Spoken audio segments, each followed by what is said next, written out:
I want to hear from the member for Higgins. Thank you, Mr Speaker. My question is to the Minister representing the Minister for Women. How does publishing of the gender pay gaps work alongside other reforms by the Albanese Labor government to lift women's economic equality? Give the call to the Minister representing the Minister for Women. Thank you very much, Mr Speaker, and can I thank the member for Higgins for the question and her championing women's equality here in this place. Of course, the Labor government is delivering on our promise to lead the way in closing the gender pay gap in Australia.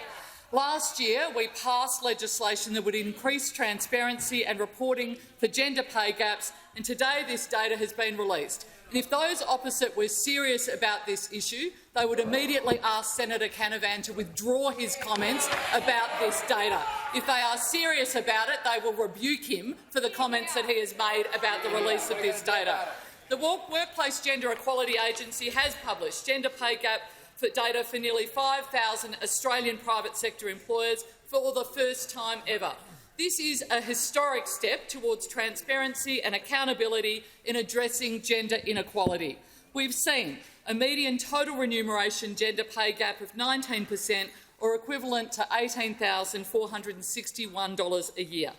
30% of Australian employers have a neutral gender pay gap of within 5% of zero, and that is good news. But it also means that over two-thirds of employers have a gender pay gap, which means that the majority of Australian workplaces have a long way to go to close their gender pay gaps.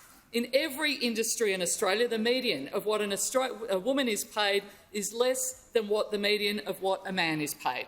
For all employers, the publication of their gender pay gaps is a call to action, a call to focus their performance on gender equality, to take action and to improve it. For employees and for consumers, this will provide insights and information about where they work. Women continue to be overrepresented in lower paid roles and underrepresented in more senior, highly paid roles. That is why this government is working so hard to drive better outcomes for all workers, especially for women. It's actions that are making a difference for women's lives, like the tax cuts that you are stalling in the Senate. Tax cuts for every Australian woman taxpayer that will put money back into the pockets of Australian women. This plan will see a tax cut for every single woman who pays tax in Australia. Our plan will see Australian women taxpayers on average receive a tax cut of over $1,600 from the 1st of July. And it will see a bigger tax cut for over 90% of Australian women taxpayers, all 5.8 million of them. Labor's efforts are already delivering outcomes for women, with the gender pay gap now at a record low.